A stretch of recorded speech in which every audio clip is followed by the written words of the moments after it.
Hello मेरे प्यारे दोस्तों, आप सभी का स्वागत है एम क्लास यूट्यूब चैनल के ऑनलाइन प्लेटफॉर्म पर।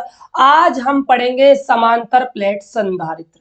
इससे पिछले वाले लेक्चर में मैंने संधारित्र की बनावट, संधारित्र का सिद्धांत और संधारित्र के प्रकार, तीन प्रकार हमने पढ़े थे। समांतर प्लेट संधारित्र, बेलनाकार संधारित्र और गोलाकार संधारित्र। याद रहे बच्चों, बेलनाकार संधारित्र और गोलाकार संधारित्र जो है वो हमारे सिलेबस के अंदर नहीं है, इसीलिए हम उन दो संधारित्रों को नहीं पढ़ेंगे। हमारे सिलेबस में है सिर्फ तो है समांतर प्लेट संधारित्र। तो आज पढ़ते हैं हम समांतर प्लेट संधारित्र। देखिएगा ध्यान से। सबसे पहले तो हम बात करते हैं समांतर प्लेट संधारित्र की परिभाषा की। इसकी भाई परिभाषा क्या होगी, क्योंकि परिभाषा एग्जाम में काफी बार पूछी गई है, तो इसीलिए आपको भाई पता होना चाहिए। देखिए याद करो, ये जो स्ट्रक्चर थी ये किसकी है? संधारित्र की है। अब आप पढ़ रहे हो समांतर प्लेट संधारित्र, तो क्या होना चाहिए? जो दो प्लेटें आप लोगे वो दोनों कैसी होनी चाहिए भाई? समांतर होनी चाहिए, राइट। और दोनों पर जो आवेश है वो क्या होना चाहिए? परिमाण में समान होना चाहिए। प्रकृति में क्या है भाई? विपरीत होना चाहिए। और दोनों जो प्लेटें हैं वो अल्प दूरी डी पर रखी होनी चाहिए। ऐसी व्यवस्था को कहा जाता है समांतर प्लेट संधारित्र। रीड कीजिए डेफिनेशन को। दो समांतर चालक प्लेटों का ऐसा युग्म जिन पर आवेश परिमाण में समान तथा प्रकृति में विपरीत हो तथा दोनों प्लेटें अल्प दूरी डी पर रखी हो तथा एक प्लेट क्या हो? भू संप्रकृत हो, ऐसी व्यवस्था समांतर प्लेट संधारित्र कहलाती है। संधारित्र का डायग्राम ही बच्चों क्या है? समांतर प्लेट संधारित्र है। अब देखिएगा ध्यान से, अब हम निकालेंगे समांतर प्लेट संधारित्र की धारिता। यहां हम तीन कंडीशनों के अंदर धारिता निकालेंगे। पहली कंडीशन है जब प्लेटों के बीच क्या हो? निर्वात हो, अर्थात कोई भी माध्यम नहीं भरा हो। दूसरी कंडीशन होगी जब प्लेटों के मध्य पूर्णतः क्या भरा हो? माध्यम भरा हो। थर्ड कंडीशन होगी जब प्लेटों के मध्य आंशिक रूप से क्या है? माध्यम भरा हो। आंशिक रूप का मतलब है कुछ भरा हुआ कुछ खाली। तो आज हम निकालेंगे समांतर प्लेट संधारित्र की धारिता की गणना करेंगे, जिसके अंदर हम निकालेंगे जब प्लेटों के मध्य क्या हो भाई? निर्वात हो। तो निर्वात की कंडीशन में हम धारिता ज्ञात करने वाले हैं। देखिएगा ध्यान से।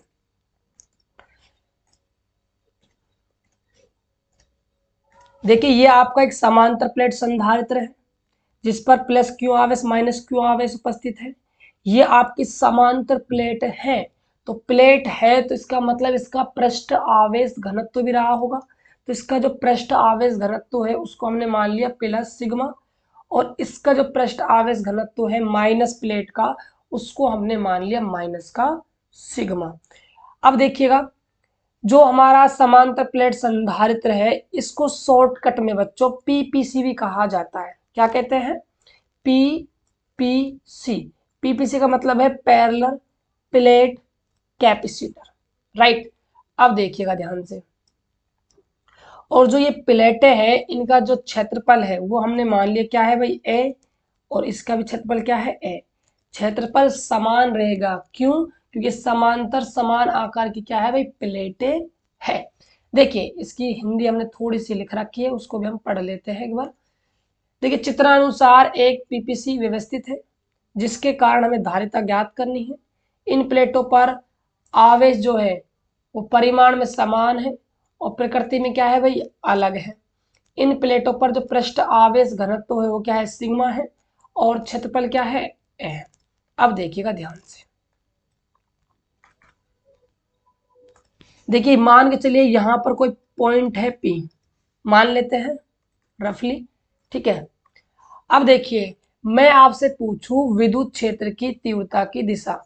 विद्युत क्षेत्र जो तीव्रता होती है वो हमेशा प्लस आवेश से माइनस आवेश की ओर होती है।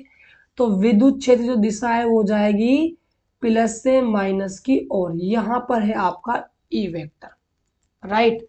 अब देखिएगा ध्यान से, बात करें प्लस आवेश के कारण, प्लस आवेश क्या करता है भाई, धक्का देता है, और माइनस आवेश क्या है, खींचता है। ठीक है, बात समझ में आ रही है। अब मैं इस पॉइंट पी पर प्लेट जो ये फर्स्ट है, इसको फर्स्ट नाम दे रहा हूं, इसको मैं सेकंड नाम दे रहा हूं। तो मैं जो प्लेट 1 है ना, इसकी वजह से बिंदु पी पर विद्युत क्षेत्र की दिशा देखना चाहता हूं, कहां पर होने वाली है। तो भाई प्लस आवेश क्या करता है, धक्का देता है। ठीक है, तो जो विद्युत क्षेत्र की तीव्रता होगी वो इस डायरेक्शन में हो जाएगी। इसको हम मान लेते हैं E1 वेक्टर, प्लेट 1 की विद्युत क्षेत्र की दिशा। राइट।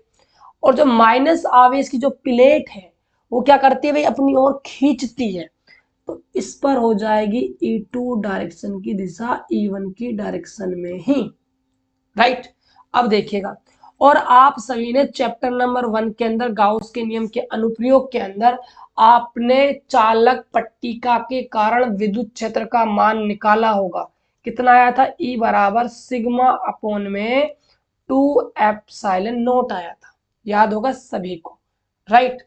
अब देखिएगा ध्यान से, अब स्टार्ट करते हैं हम डेरिवेशन को। सबसे पहले हम देखेंगे धारिता की परिभाषा से, क्योंकि हमें धारिता का मान निकालना है। तो सबसे पहले लिखना है धारिता की परिभाषा से। क्या भाई सूत्र है, सूत्र है आपका C बराबर में Q बटा में B। ये हमारा हो जाएगा इक्वेशन नंबर फर्स्ट। राइट। अब देखिएगा, क्यों हमें पता है, क्यों आवेश है, हमें क्या निकालना पड़ेगा भाई, विभव निकालना पड़ेगा। तो हम विभव कैसे निकालते हैं, विद्युत क्षेत्र की तीव्रता और विद्युत विभव के संबंध से। तो यहां पर लिखना है विद्युत क्षेत्र की तीव्रता तथा विद्युत